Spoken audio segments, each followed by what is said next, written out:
Namaskaram. On behalf of Rasa Web Channel, we are very, very happy to have with us senior Bharatanatyam artist Smt Sreelatha Vinod, director and founder of Antara Performing Arts and president of Prayatnam. Namaskaram, Akka. Namaskaram. I'm very delighted to actually do this interview for Rasa Web Channel and share whatever I have as experiences with the viewers. Your early training was under Guru Tanjai Arunachalam Pillai, sir, and later under the tutelage of Dhananjayans. Can you share with us your journey of this divine art form with us, Akka? Surely, because here I have to think about so many years ago when I started learning Bharatanatyam, sometime around 4 years. That was when my parents decided that I should be doing Bharatanatyam. My mother had learnt it very young, but not in a very formal way. My father's family was very interested, so there was no hindrance of any kind. So that was the first motivation. It was not my choice, but it was a happy endeavor also. Here, actually, I went to Hema Malini's Kala Mandir. She had a dance school where Tanjai Arunachalam Pillai was teaching. Okay. That is how I came under his tutelage. But when later he started on his own, I continued the training under him. And I did my Arangetram under him. It was only much later, after that, of course, he had a setback, he had a major cardiac arrest, he was unable to teach. But all said and done, it was that shift after Tanjai Arunachalam Pillai going over to the Dhananjayans that marked also a big change in my style, my approach, because learning in the Tanjai Bani meant that the body and body moved in a different way. I had to actually unlearn and relearn, which is a very difficult process, and in an absolutely different or a contrast style. The Dhananjayans come from the Kalakshetra background. They are one of the first senior dancers who came from there. So that kind of training was completely in contrast to what I grew up with. So it meant I started all over again. So it took many years to redo it, but I still owe every bit of what I am today to them. But still, I cannot ever forget the foundation that was laid by Tanjai Arunachalam Pillai. So both of them have been instrumental. Today, I am in a position where my students automatically imbibe a little bit of both because some of it has stuck with me and it cannot be erased. And that will automatically be imparted to the next, whoever comes under me. It may not even be intentional, sometimes very deliberate too. Both are there. So this was my background, but both were responsible for laying the foundation and molding me. One in the spirit of Bharatanatyam and the technique, very grounded technique that Tanjai Arunachalam Pillai sir laid for me. Second was a very institutional way of looking at Bharatanatyam. What is necessary, the theory which is as necessary as the practice, that was what I gained from Bharata Kalanjali, and in-depth study of every aspect. That is what I gained from there. So I will say it was lucky for me, it was a very beautiful mixture of the two. I gained a lot. You were awarded scholarship and fellowship from the Government of India. Can you share with us your experiences? The scholarship of India, as everybody knows, was a very and is still a very prestigious moment for every Bharatanatyam artist or any other artist for that matter. It means a lot to each one of us, and to be awarded that kind of a scholarship during my college days, school days and college days was so memorable because that was when I went through intensive training in Bharatanatyam, both in theory and practice. I was lucky that Dhananjayan sir had started a theory program through the Bharatiya Vidya Bhavan in Madras, and we all enrolled in a intensive theory uh, camp which was held during one summer. It was so intense, very, very good training that still holds me in good stead. So that was one part of the training. But that aside, every 6 months, as the reports went, I was so fortunate that I was able to learn so much in every 6 months due to two reasons. One, that I had completely devoted myself to Bharatanatyam. I used to attend classes every day, which meant that many of the pieces that he choreographed were choreographed on me. So I was literally the clay on which he molded that particular piece. That I will think is the greatest treasure that any student of dance can hope for and aspire for. That gave me an insight into the thinking of how to go about a composition, how to approach, how to deconstruct, what is to be highlighted, all these aspects. Without my knowledge, even it was slowly being transferred. There is no formal training as such, like an institution or a college or a university where you have content of the program, music of this piece. It was not bifurcated in that sense, but it was all there. It was a Gurukulam in an institution. That was what I felt. But that was during my scholarship days. Whether I traveled with the Dhananjayans or stayed there, I used to literally have food there, take classes morning and evening, and just go back home for the night. Sometimes traveling with them meant never going back home that day too. So this was so very common and very, very acceptable to both my family and for them, which was a privilege for me. But when came to my fellowship days, it was different. I had just, I had just given birth to my son, and this was a little after he had grown up, and just little after that I lost my father. And that was a major setback. It was one of my colleagues, I will never forget him, J. Suryanarayana Murthy, who said that why don't you apply for a fellowship and why don't you try doing something. I was in no mood to learn or study because I was very, very close to my father. So that completely demotivated me, and I said nothing of this kind was possible. I need to go and get references for my fellowship, and Master and Akka were not in the country. So I was not at all for it. But he motivated me, he got the references for me, and he was instrumental to make me apply. And I did get that fellowship. So I worked for that. I worked, one, because that much work went into it prior to even getting. So I had to do justice to that. The opportunity was there. I had an opportunity to learn under Padma Vibhushan Kalanidhi Mami for that. And using my subject was the Marathas' influence in the contribution of Bharatanatyam, growth of Bharatanatyam. So I was able to do that through some of the inputs of the Padams of that period, through her expertise, amongst others as well. But the most important person who was a guidance and mentor was the late T.S. Parthasarathi Mama. He was the leading motivation for that.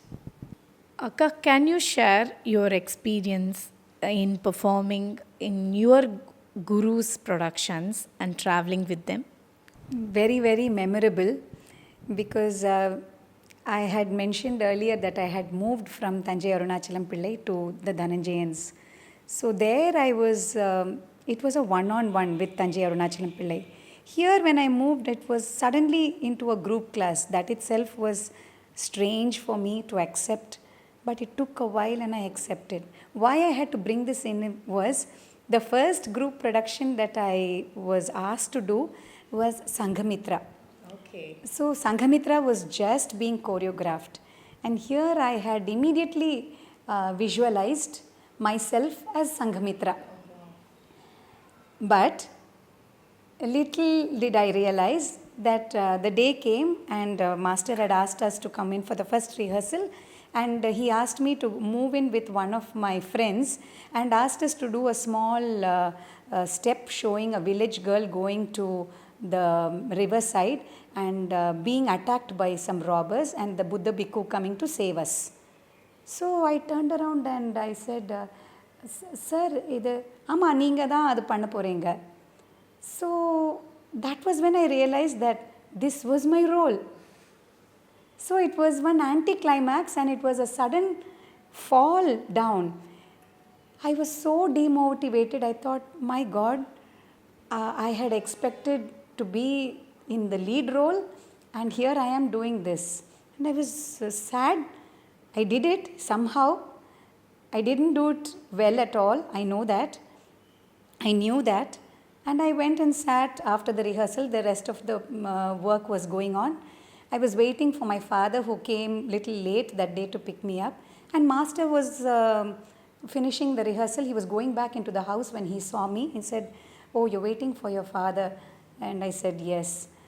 He almost walked in and then he came out and he said, you know, I expected so much from you. You disappointed me. So I did not know what to say. I knew that I did badly. Yes, sir, I did it very badly. That is not the point. எந்த ரோல்ன்றது முக்கியம் இல்லை, அது எப்படி பண்ணுறது தான் முக்கியம்.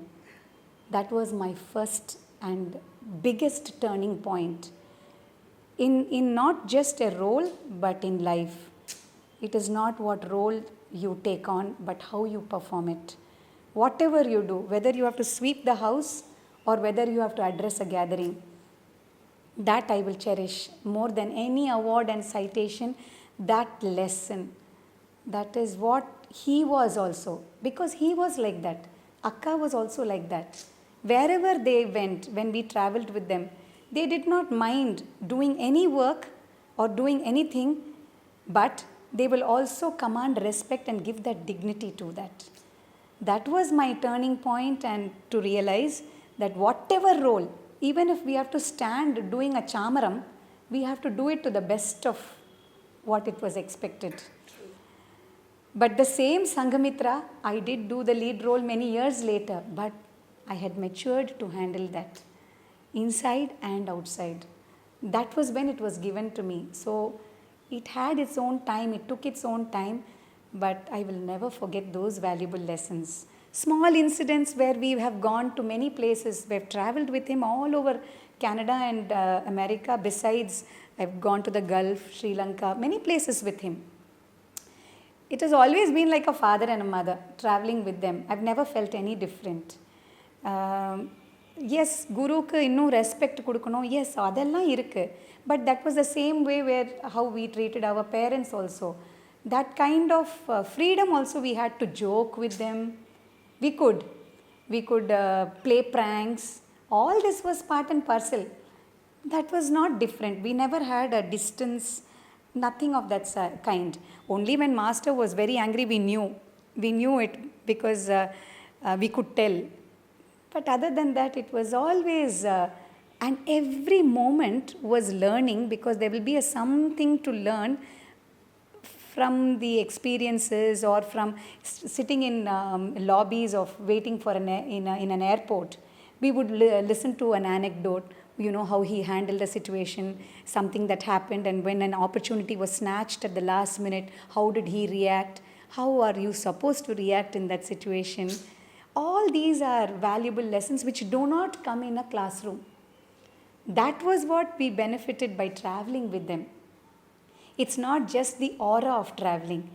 And when it comes to learning and doing their choreography, that was what I grew up with. So it seemed so easy to do that. But one thing was very magnanimous. I have choreographed and master has performed it. So that is something that I will again cherish. And he will say that, our choreography, நீ இப்படி பண்ணட்டுமாமா, you know. So that is how, what more can a student ever dream of? Yes, that, and to say it openly, and say that, you know, this is hers, but we are doing it, we are proudly doing it. சொல்லும்பொழுது it is so rewarding. That is there. Can you explain about the Jungle Book performance, Akka? That because you were, I think, the character was. What was your character in that? No, I was just one among the other characters. I was the human mother, and then later I turned into the elephant that saves Mowgli from the thing. And then in the end, we came back to all the animal characters. Jungle Book was based on the forest and the Rudyard Kipling's book, Jungle Book, is about Mowgli who is being deserted in the forest and being looked after by animals. So when it came to animal characters being the predominant role, it meant that we have to handle our body in a different way. This experience was special because it involved the Ohio Ballet and the collaboration of us as Bharatanatyam artists from Bharatakalanjali collaborating with Ohio Ballet in Akron. And this was a turning point in two ways. One is about the technique of Bharatanatyam, which we took for granted. But how they deconstructed it as two different aspects was the director Heinz Paul of Ohio Ballet and Dhananjayan sir from Bharatanatyam side. They split the animals and birds as those that went close to the ground and those that went off the ground. They made this division, and all that were close to the ground or little off the ground were treated by the Bharatanatyam dancers, and the others were done by the ballet dancers. Very logically done, but when it came to the dance aspect, we were doing steps, I will say. When I say adavu, we already have a preconceived idea of this is korvai adavu, this is yet adavu. But when it came to doing it with two styles together, we had to only think of it as movement and steps. It had to be common to both. And sometimes we have to compromise, sometimes we have to let go and just think of the totality of the movement rather than bringing it into a compartment of this adavu, that adavu. No. It was the movement that was conceived. That was such a beautiful experience. Because the ballet dancers, if the program started at 5 p.m., they would start their practice at 3. And they will go through a 1.5 hour session of rehearsal, which meant like we do adavu practice, and then they will go shower and get ready and then go for the final performance. So this was such a difference where we would do just warm-ups before going on to the stage. It was so difficult to think of having to do a performance before a performance. But we learned so much about fitness, warming up, stretches that they taught us. And we in turn taught them how to use our face in dance, which they don't do so much.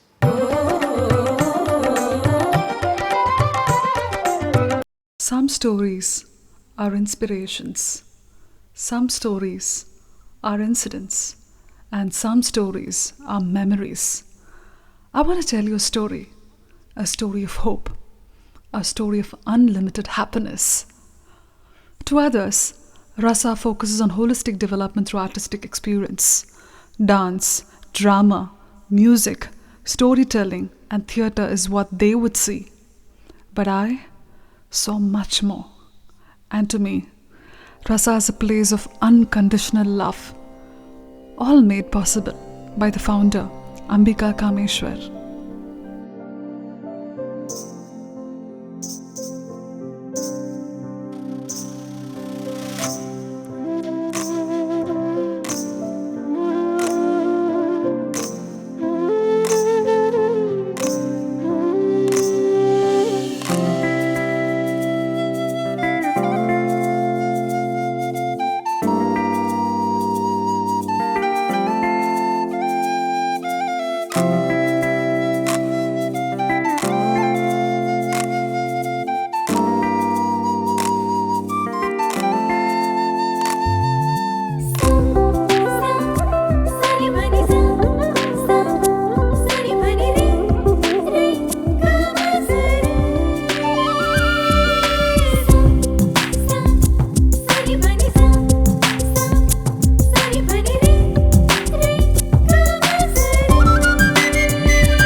ஆடலும் பாடலும் நடனமும் பலபல. ஐயோ, ராமன் இல்ல, லக்ஷ்மண். காட்டுக்கு போகணும். உன்னை விட்டு 14 வருஷம் காட்டுக்கு போகணும். அதோ ஆண்டலகுல அந்த அந்த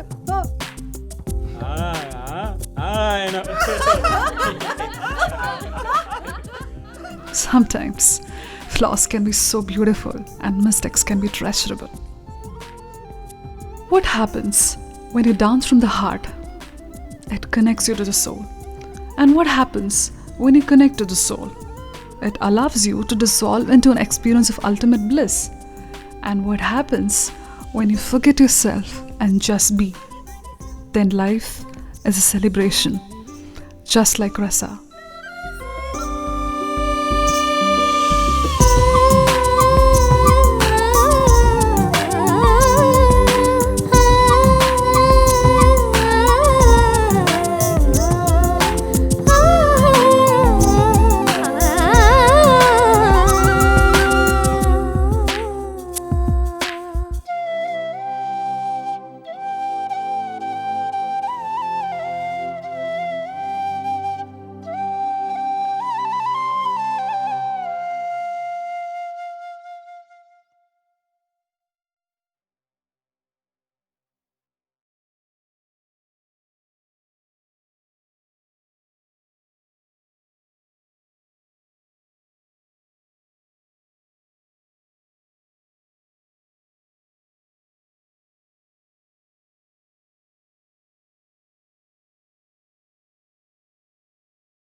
You have choreographed many solo thematic productions and group productions. Can you point out the difference of choreography or the performance?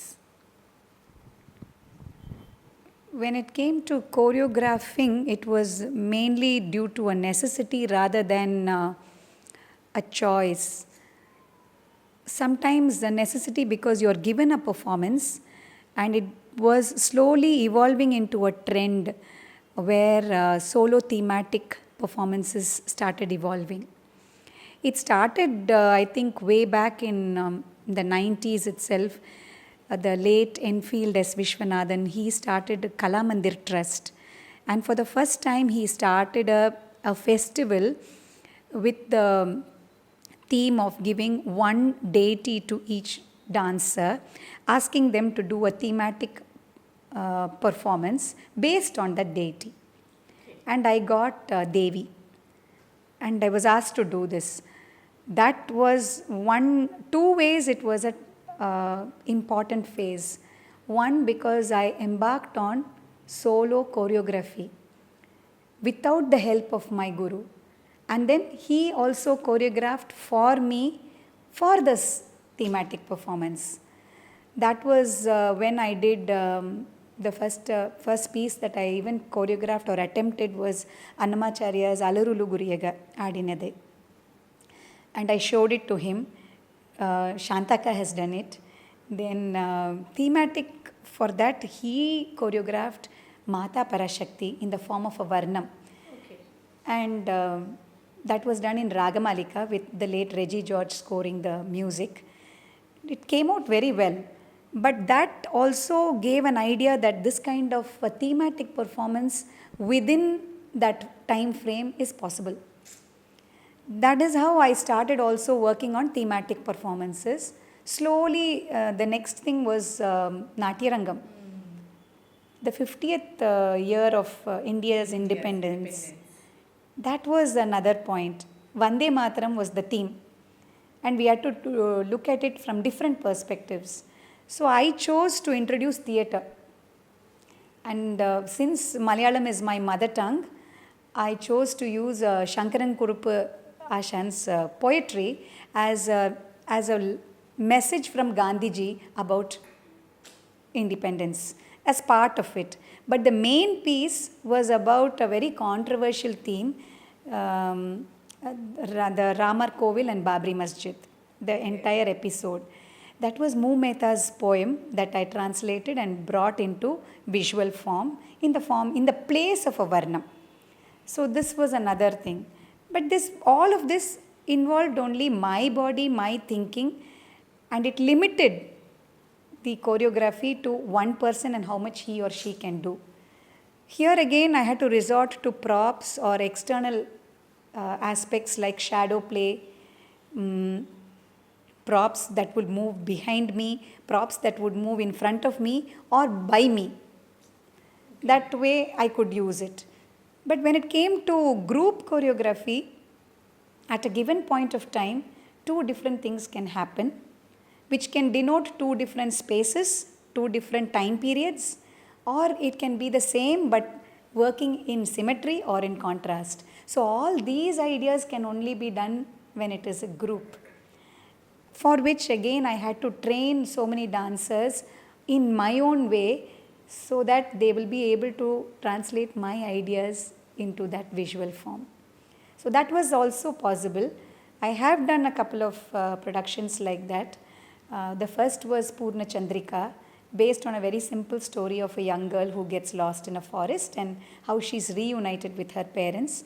Her entire travel in the forest and her encounter where she believes the moon is her friend. So that was it. It's based on fantasy and imagination. Then I resorted to some more Puranic themes, Shivoham, Antarsandhya. All of these were very Purana based. The other things that I did based on Tiruvasagam was Isanadi Potri, and more recently about the 12 months of the year, which was titled Kalam.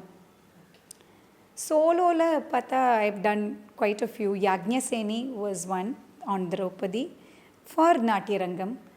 Then I did Purushottama Darshanam about Jagannath of Puri.